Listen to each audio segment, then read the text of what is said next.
আসসালামু আলাইকুম এভরিওয়ান, সবাই কেমন আছেন? আমি আল্লাহর রহমতে অনেক ভালো আছি। নতুন দিনে নতুন একটি ব্লগ নিয়ে আপনাদের সামনে হাজির হয়ে গেলাম। আজকে মেয়ের এক্সাম ছিল, তো সকাল সকাল ওকে নিয়ে বের হয়ে গেলাম। ওকে এক্সামের হলে পৌঁছে দিয়ে আমি বাসায় ব্যাক করলাম। এসে আমার জন্য একটু নাস্তা তৈরি করলাম, একটা পরোটা এবং ডিম, সাথে চা তো থাকবেই। এখনও আমার বাসায় সবাই ঘুমাচ্ছিল, তো আমি নাস্তাটা করে ফেললাম, যেহেতু কিছুক্ষণ পর আবার আমার মেয়েকে গিয়ে এক্সামের হল থেকে গিয়ে নিয়ে আসতে হবে। তো মাঝখানে নাস্তা শেষ করার পর কিছুটা সময় পেয়েছিলাম, তো ভাবলাম যে গাছগুলো অনেকদিন কোনো যত্ন নেওয়া হয় না। এই গাছটা আমি কোনো রকম যত্নই করিনি, শুধু বীজ ফেলা হয়েছিল, তাতেই এত সুন্দর একটা গাছ হয়েছে। এটা একটা অপরাজিতা ফুল গাছ। তো দেখেই ভাল লাগছে যে কোনো রকম প্ল্যানিং ছাড়া একটা গাছ হয়ে গেল। তো এইটা একটা ছোট স্ন্যাক প্ল্যান্ট।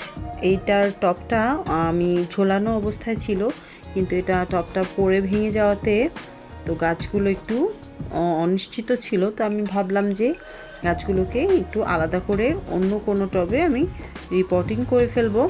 তো আর এই স্পাইডার প্ল্যান্টটা একটা টবের মধ্যেই ছিল। আমি ছোট ছোট বেশ কয়েকটা টবের মধ্যে এই প্ল্যান্টগুলো আমি রিপোর্টিং করলাম। দেখতেই পাচ্ছেন আমি একটা চায়ের কাপের মধ্যেও একটা স্ন্যাক প্ল্যান্ট লাগিয়েছি। তো আমার কাছে ভালো লাগে, কোনো কিছুই ফেলনা নয়। যেহেতু এই চায়ের কাপটা আমার শখ করে কেনা হয়েছিল, কিন্তু এটা দিয়ে চা খাওয়া যায় না, কেমন যেন একটা বাজে গন্ধ হয়। তো আমি এই জন্য আর এটাতে চা খাওয়ার কোনো রিস্ক নেইনি। আমি এখানে গাছ লাগিয়ে নিয়েছি এবং এখন আমি এগুলোকে একটু রুমে রুমে সাজিয়ে রাখছি। তবে জানি না কতক্ষণ এগুলো সাজিয়ে রাখা যাবে। আমার ছোটো মেয়ে ভীষণ দুষ্ট, সে কিছুক্ষণ পরেই ঘুম থেকে ওঠার পরে এগুলো আস্তে আস্তে সব আমার সরিয়ে ফেলতে হবে। জাস্ট একটু আপনাদেরকে দেখালাম। তো আমার মেয়েকে স্কুল থেকে নিয়ে আসার পর ওকে একটু নাস্তা করে দিলাম, যেহেতু অনেক গরম থেকে এসছে, তাই ওকে একটু লেবু শরবত করে আর একটু কেক খেতে দিলাম। এটাই ও সকালের নাস্তা। এর মধ্যে আজকে আমি বেশ কয়েক রকমের ভর্তা আইটেম করেছিলাম, তো আমার হাজব্যান্ড এভাবে সাজিয়ে ছবি তুলেছে। আমরা মাঝে মাঝে এমন করি, কোনো রকম ওকেশন ছাড়াই আমরা একদিন এরকম অনেক রকমের ভর্তা দিয়ে খুদের ভাত খেয়ে থাকি। এটা আমাদের খুব পছন্দের একটি খাবার।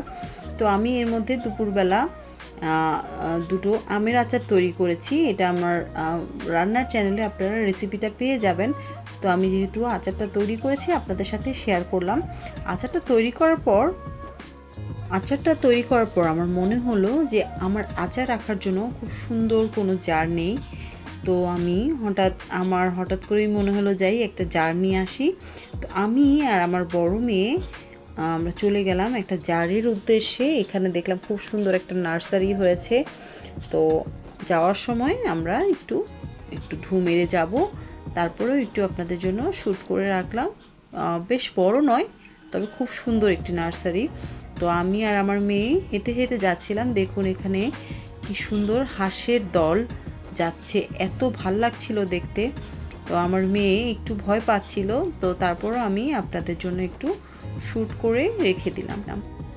1-99 যে সবগুলো হয় সেখান থেকে আমি এরকম কয়েকটা জার নিয়ে নিয়েছি আমার আচারগুলো সংরক্ষণ করার জন্য। যেহেতু আচার দীর্ঘদিন সংরক্ষণ করতে হলে কাচের জারের মধ্যে এগুলো সংরক্ষণ করতে হয়, তা আমি এরকম বেশ কয়েকটা জার নিয়ে নিয়েছি। আর এখানে আমি কয়েক রকমের চাল এবং ডাল মিলিয়ে রেডি হালিম তৈরি করার জন্য এগুলো রেডি করেছি।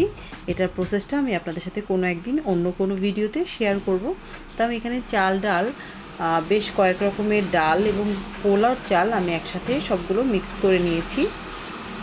তো আজ সারাদিন মোটামুটি আমার রান্না বান্না আচার তৈরি এগুলোতেই কেটে গেল।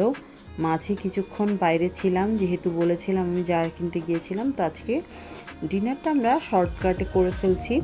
তো আমাদের বাঁধাকপির বড়া, বাঁধাকপির সিজন এবং সিজনের বাইরেও বাঁধাকপির বড়া আমাদের বাসায় প্রায় প্রতিদিনই হয়ে থাকে, কারণ আমার হাজব্যান্ড খুব পছন্দ করে।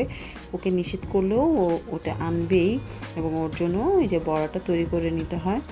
তো আমরা খাবারের জন্য প্রস্তুতি নিয়েছি, ডিনার শেষ করেছি।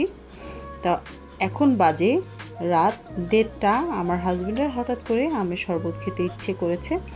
তো আমি যেহেতু ইচ্ছে করেছে তাই তার জন্য একটু আমের শরবত তৈরি করে নিলাম।